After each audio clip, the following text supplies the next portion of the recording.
21 जून की सुबह 9:15 पे ग्रहण शुरू हो जाएगा और 12:10 पर दोपहर के में इसके पूर्व ग्रहण दिखेगा। इस दौरान कुछ देर के लिए हल्के अंधेरा सा छा जाएगा। इसके बाद 3:04 पर ग्रहण समाप्त होगा, यानी कुल मिलाकर 6 घंटे का लंबा ग्रहण होगा। लंबे ग्रहण से पूरे दुनिया में इसकी खासी चर्चा हो रही है। इस सूर्य ग्रहण के बारे में लोग चर्चा कर रहे हैं।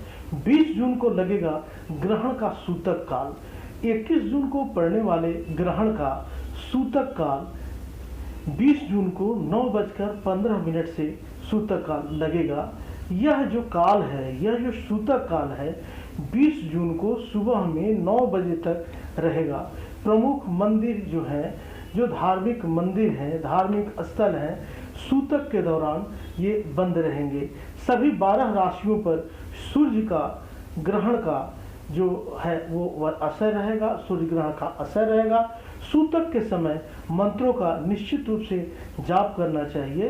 रविवार की सुबह साल का पहला और आखिरी सूर्य ग्रहण होगा जो भारत में दिखेगा। सूतक के समय पूजा पाठ बिल्कुल नहीं किए जाते हैं। इस दरमियान मंदिर में मूर्तियों को स्पर्श नहीं किया जाता है। इस दरमियान जप किए जाते हैं। इस समय अधिकाधिक जप करना चाहिए। ग्रहण का सूतक जो है 12 घंटे पहले शुरू हो जाता है और ग्रहण खत्म होने तक रहता है। ग्रहण खत्म होने के बाद पूजा पाठ किए जा सकते हैं। इस दरमियान मंदिर की बिल्कुल साफ सफाई होनी चाहिए, वस्त्रों को बदल देना चाहिए और मंदिर को धोना चाहिए। इससे पहले 5 जून को चंद्र ग्रहण हुआ था। 21 जून को सूर्य ग्रहण है और 5 जुलाई को फिर चंद्र ग्रहण होगा। 5 जून और 5 जुलाई के चंद्र ग्रहण का धार्मिक महत्व नहीं है, क्योंकि ये माध्य चंद्र ग्रहण है। इस ग्रहण में चंद्रमा के आगे सिर्फ धूल सी छटा आ जाती है, धूल छा जाती है।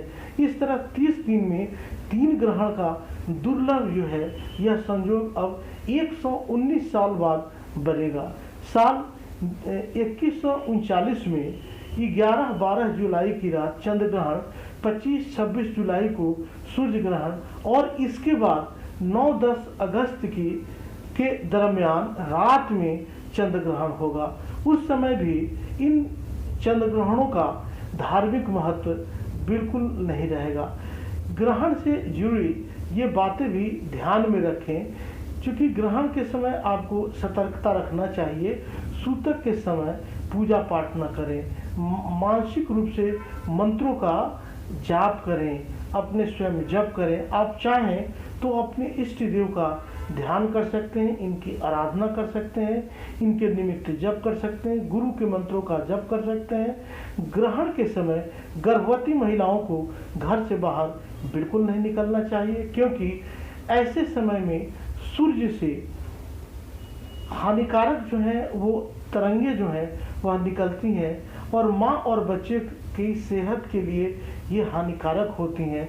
इस किरणों में कई प्रकार के रोग देने के गुण होते हैं। खाने की चीज़ों में तुलसी के पत्ते निश्चित रूप से डाल देने चाहिए, जिससे कि पका हुआ खाना ग्रहण के कारण अशुद्ध होने से बच जाए।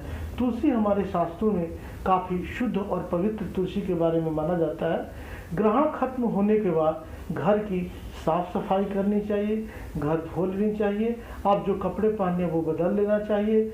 घर में स्थापित देवी देवताओं की प्रतिमाओं को स्नान कराना चाहिए, पूजा पाठ करनी चाहिए। निश्चित रूप से उन्हें नैवेद्य लगाना चाहिए, मंत्रों का जप करना चाहिए। सभी 12 राशियों पर ग्रहण का क्या असर पड़ेगा, कौन से राशि वाले कैसे क्या उपाय करें, क्या प्रभाव होगा, आइए जानते हैं। मेष राशि से तीसरे स्थान पर ग्रहण होगा। समान फल देने वाला यह रहेगा। मेहनत के अनुसार सफलता मिल जाएगी। साथ ही आपको संयमित होकर आगे बढ़ना होगा। वृषभ राशि वालों के लिए आपकी राशि से दूसरे स्थान पर ग्रहण हो रहा है। आपको ज़्यादा से ज़्यादा सतर्क रहने की आवश्यकता है। मिथुन राशि वाले जो हैं, इस राशि में ही ग्रहण हो रहा है। धैर्य और संयम बनाए रखें।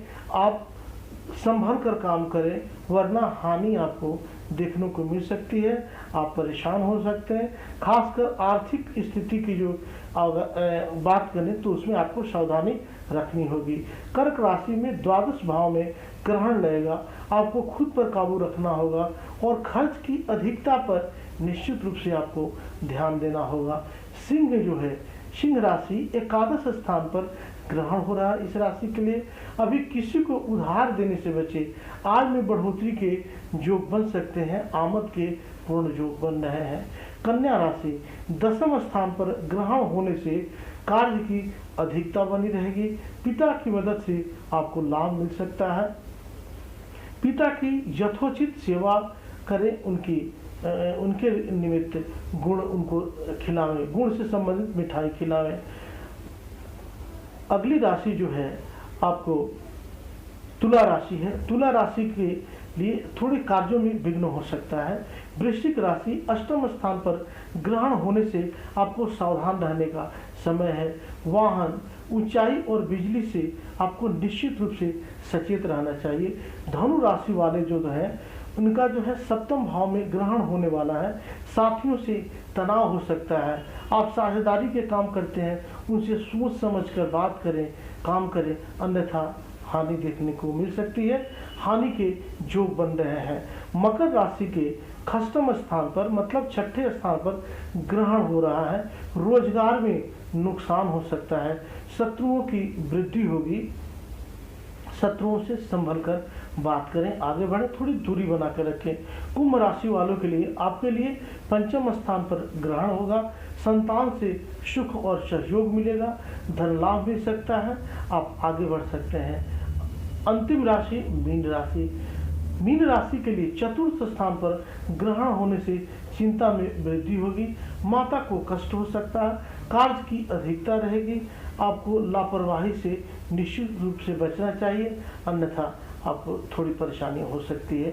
आपको निश्चित रूप से इस चंद्र ग्रहण में आपको इसका ध्यान रखना चाहिए, आपको उपाय करना चाहिए और रंगे आंखों से इस सूर्य ग्रहण को बिल्कुल न देखें। टेलीविज़न पे भी अगर दिखाया जा रहा है सूर्य के, अगर इस ग्रहण को दिखाया जा रहा है तो आप निश्चित न देखें। सूर्य ग्रहण में बिल्कुल आप बंद रहें, खुली आंखों से सूर्य ग्रहण के सूर्य के किरणों को न देखें।